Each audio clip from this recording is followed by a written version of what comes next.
Hello everyone. NCERT गणित कक्षा 11वीं में आपका स्वागत है। इसी क्रम में आज हम प्रश्नावली 5C का प्रश्न क्रमांक 3 सॉल्व करेंगे, जिसमें दिया गया है 1 - i की संयुग्मी सम्मिश्र संख्या का ध्रुवीय रूप ज्ञात कीजिए। तो 1 - i की संयुग्मी यानी कि संयुग्मी का मतलब क्या होता है? तो संयुग्मी का मतलब होता है उल्टा, यानी कि 1 - i का उल्टा क्या हो जाएगा? 1 + i। चलिए लिख देते हैं। तो हमने लिखा 1 - i की संयुग्मी क्या हो जाएगी? 1 + i। आपको ध्यान रखना है कि अगर बीच में माइनस दिया जाए, आपको बीच वाला माइनस या प्लस ही देखना है जब हमें संयुग्मी सम्मिश्र संख्या ज्ञात करनी हो। तो 1 - i की संयुग्मी सम्मिश्र संख्या क्या हो जाएगी, या संयुग्मी 1 - i का संयुग्मी क्या हो जाएगा? 1 + i। तो अब आप ये बता सकते हैं कि ये हमारी कैसी संख्या बन गई? सम्मिश्र संख्या, यानी कि a + ib के फॉर्म की बन गई है। तो हम इसे z नाम दे सकते हैं। तो आंसर है बिल्कुल दे सकते हैं। तो अब हमें इसमें क्या करना है? इसमें लिखा हुआ है, एक बार फिर से पढ़िए, 1 - i की संयुग्मी। तो हमने 1 - i की संयुग्मी तो लिख ही लिया है, 1 + i हो गया। और संयुग्मी सम्मिश्र संख्या का ध्रुवीय रूप ज्ञात कीजिए। तो हमें इसका ध्रुवीय रूप ज्ञात करना है। उसके लिए फॉर्मूला देख लेते हैं क्या होगा हमारा ध्रुवीय रूप के लिए। ये हमारा फॉर्मूला होता है ध्रुवीय रूप के लिए, सम्मिश्र संख्या z बराबर r bracket cos theta + i sin theta.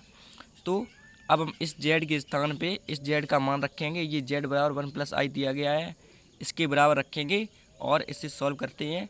और समझ लीजिए कि जो हम ये 1 + i का ये r ब्रैकेट cos थीटा और प्लस i sin थीटा ये मानेंगे ध्रुवीय रूप। ये अभी क्लियर तो है नहीं, अभी हम इसमें r cos थीटा और sin थीटा का मान जब निकाल के रखेंगे तब हमें इसका क्लियर मान पता चलेगा। तो चलिए रख देते हैं। तो क्या करेंगे, इस z का मान इस z के स्थान पर रख देते हैं। चलिए रख देते हैं। तो क्या हो जाएगा, आपको बस देखते रहना है। क्या हो जाएगा, इस z के स्थान पे ये रख दीजिए। तो लिखेंगे हम 1 + i बराबर बराबर लगाया, इसमें बराबर लगा दीजिए। और ये z का मान ज्यों का त्यों, और ये ज्यों का त्यों लिख दीजिए। तो क्या हो जाएगा, r bracket cos theta + i sin theta. तो अब हमने ये जो हमारी सम्मिश्र संख्या हमने बनाई हुई थी 1 + i, यानी कि इसका संयुग्मी लिखा था, इसका भी ये ध्रुवीय रूप है, लेकिन अभी ये क्लियर नहीं है। तो हम इसे यहाँ पे लिख भी सकते हैं माना, क्योंकि हम लोगों ने मान लिया है। तो इसे समीकरण 1 नाम दे दीजिए। और अब हम इसे आगे सॉल्व करते हैं। देखिए कैसे। तो r का इस ब्रैकेट में अंदर गुणा कर देते हैं। चलिए, तो 1 + i बराबर r क्या हो जाएगा अंदर, cos थीटा और प्लस r का इसमें गुणा कर दीजिए। तो क्या हो जाएगा, r और i sin थीटा। तो अब हम क्या करेंगे, अब हम वास्तविक भाग बराबर वास्तविक भाग और काल्पनिक भाग बराबर काल्पनिक भाग लिखेंगे। तो चलिए लिख देते हैं तुलना से। तो हमने लिखा तुलना से। उसके बाद r cos थीटा बराबर 1 और r sin थीटा बराबर भी 1, क्योंकि i के आगे कुछ भी नहीं है तो i का गुणांक कितना होगा, 1 होगा। तो चलिए r cos थीटा बराबर कितना हो जाएगा बताइए आप। तो चलिए इसे हटा देते हैं। r cos थीटा बराबर कितना हो जाएगा बताइए, 1 हो जाएगा, क्योंकि r cos थीटा वास्तविक भाग है और इस साइड भी ये वास्तविक भाग है। और r sin थीटा बराबर क्या हो जाएगा, r sin थीटा बराबर भी 1, क्योंकि r और sin थीटा, i से i को कैंसिल कर दीजिए। या फिर आप ये समझ लीजिए कि i एक चिन्ह मात्र होता है जो हमें यह बताता है कि यह काल्पनिक भाग है या वास्तविक भाग। और i का गुणांक कुछ भी नहीं है तो हम 1 मानेंगे। तो r sin थीटा बराबर 1। तो ऊपर समीकरण 1 हो गया, इसे समीकरण 2 नाम दे दीजिए और इसे समीकरण 3 नाम दे दीजिए। अब हम r का मान निकालेंगे। चलिए देखिए कैसे निकालेंगे। तो हम समीकरण 2 और 3 को वर्ग करके जोड़ देंगे। तो चलिए लिखते हैं। तो हमने लिखा समीकरण 2 व 3 को वर्ग करके जोड़ने पर। चलिए वर्ग करके जोड़ देते हैं। तो LHS LHS में जुड़ेगी और RHS RHS में जुड़ेगी। तो वर्ग करके जोड़ेंगे तो r square cos square theta वर्ग करना है। चलिए कर देते हैं। क्या हो जाएगा, r square cos square theta, और इसे जोड़ना किस में है, plus r square sine square theta वर्ग भी करना है। तो क्या हो जाएगा, r square sine square theta बराबर, इस साइड अब जोड़ दीजिए तो 1 का वर्ग कितना हो जाएगा, 1 का वर्ग कर दीजिए और 1 का वर्ग कर दीजिए, क्योंकि इसे इसमें जोड़ना था लेकिन वर्ग करके, तो हमने वर्ग कर दिया और जोड़ दिया। तो अब हम इसे आगे सॉल्व करेंगे। तो आर स्क्वायर प्लस के इस साइड भी आर स्क्वायर और प्लस के इस साइड भी आर स्क्वायर है। तो आर स्क्वायर को हम कॉमन ले लेंगे या ओबेनिस्ट इसे बाहर निकाल लीजिए। तो अंदर क्या बचेगा, cos square theta plus sign square theta बराबर 1 का वर्ग 1 और 1 का वर्ग 1 ही हो जाएगा। तो आगे सॉल्व करेंगे। तो आगे अब समझ लीजिए कि ये प्लस में है cos square theta plus sign square theta. तो हम पहले साइन स्क्वायर थीटा लिख देते हैं, क्योंकि प्लस से कोई प्रभाव नहीं पड़ेगा। तो पहले हम लिखेंगे साइन स्क्वायर थीटा। तो आर स्क्वायर, तो हम लिखेंगे sign square theta plus cos square theta. हमने पलट के लिख दिया है, पहले साइन स्क्वायर थीटा लिख दिया, उसके बाद कॉस स्क्वायर थीटा, और बराबर 1 और 1 ये 2 हो जाएगा। अब इसका मान बताइए कितना होगा, बताइए, sign square theta plus cos square theta, तो इसका मान 1 हो जाएगा। तो आर स्क्वायर, अब ब्रैकेट हटेगा तो इनटू यानी कि क्रॉस का चिन्ह लगेगा, गुणा, और बराबर 1 यानी कि बराबर 2 ज्यों का त्यों। उसके बाद आर स्क्वायर का 1 में गुणा करेंगे तो ये आर स्क्वायर ही आ जाएगा और 2 ज्यों का त्यों। अब इसका वर्गमूल ले लेते हैं। तो आर बराबर, इस पे स्क्वायर लगा हुआ है तो इस पे अंडर रूट लग जाएगा और ये 2। तो अब हमने आर का मान निकाल लिया है। तो अब हम निकालेंगे साइन थीटा और कॉस थीटा का मान। देख लीजिए समीकरण 1 में हमें रखना है मान, आर का मान हम लोगों ने निकाल लिया है, अंडर रूट 2 आया। अब निकालेंगे कॉस थीटा और साइन थीटा का मान। तो अगर हम आर का मान समीकरण 1 में रख देंगे तो हमें किसका मान पता चल जाएगा, बताइए आप। तो हमें कॉस थीटा का मान पता चल जाएगा अगर हम समीकरण 2 में रख देंगे, समीकरण अगर हम 2 में रख देंगे तो हमें किसका मान पता चल जाएगा, कॉस थीटा का मान पता चल जाएगा। और अगर हम आर का मान समीकरण 3 में रख देंगे तो हमें साइन थीटा का मान पता चल जाएगा। तो चलिए लिखते हैं, आर का मान समीकरण 2 में रखने पर। तो हमने लिखा आर का मान समीकरण 2 में रखने पर।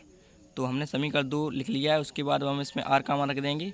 तो आर का मान हमारा दिया गया है ऊपर कितना, अंडर रूट 2। तो इस आर के स्थान पे आपको कितना रखना है, अंडर रूट 2, और ये कॉस थीटा ज्यों का त्यों, और बराबर 1। और आगे सॉल्व करेंगे तो ये अंडर रूट 2 बराबर किस साइड लेके आएंगे, इस साइड ये गुणा में, तो इस साइड ये बटे में आ जाएगा। कॉस थीटा बराबर 1 अपॉन अंडर रूट 2। तो अब इसे आगे सॉल्व करेंगे।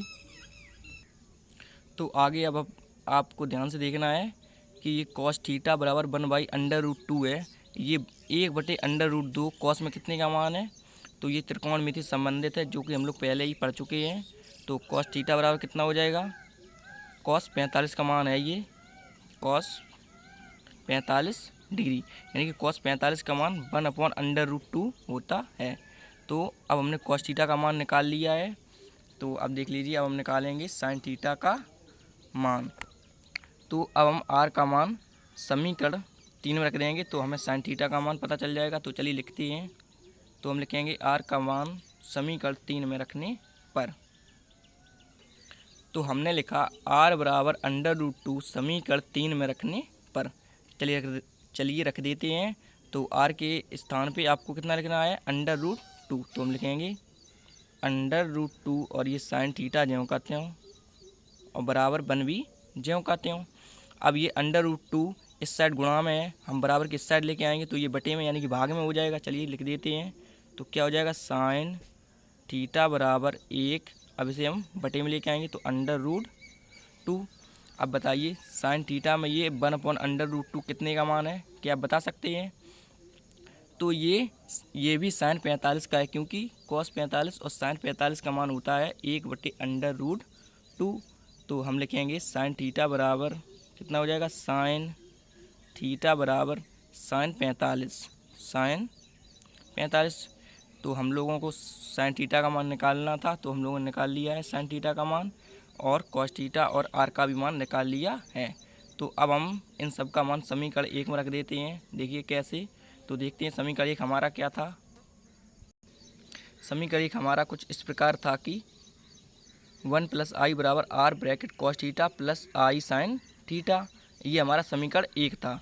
तो हमने ये 1 + i जो हमारी सम्मिश्र संख्या थी, इसका ये ध्रुवीय रूप हम लोगों ने माना हुआ था।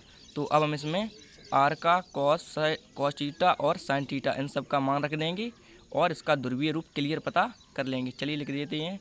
तो हम लिखेंगे समीकरण 1 से, तो हमने लिखा समीकरण 1 से।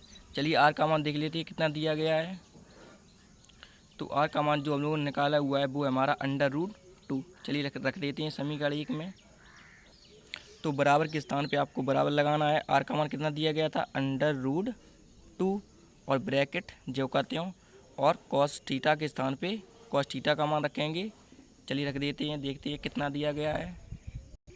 तो कॉस थीटा का मान हम लोगों ने निकाला हुआ है, कॉस थीटा बराबर कॉस 45। चलिए रख देते हैं कॉस 45। तो कॉस थीटा के स्थान कितना रखेंगे, कॉस 45 डिग्री, कॉस 45 डिग्री, और प्लस लगाया है इसके बीच में तो प्लस लगा दीजिए, और आई ज्यों का त्यों, और साइन थीटा का मान कितना दिया गया है बताइए आप। तो ये लिखा है साइन थीटा बराबर साइन 45। चलिए रख देते हैं, तो लिखेंगे साइन 45 डिग्री। तो यही हमारा 1 + i का ध्रुवीय रूप हो जाएगा। तो यही हमें निकालना था। तो अब आप इसका स्क्रीनशॉट ले लीजिए। चलिए स्क्रीनशॉट ले लीजिए। तो ये हमारा पहला शॉट, और उसके बाद ये हमारा दूसरा शॉट, और उसके बाद ये हमारा तीसरा शॉट, और उसके बाद और ये आगे इसका भी ले लीजिए, और इसके बाद ये नीचे। तो आशा करता हूँ कि यह प्रश्न आपको अच्छे समझ में आ गया होगा। तो इसी क्रम में अब हम आगे सॉल्व करेंगे। Thank you.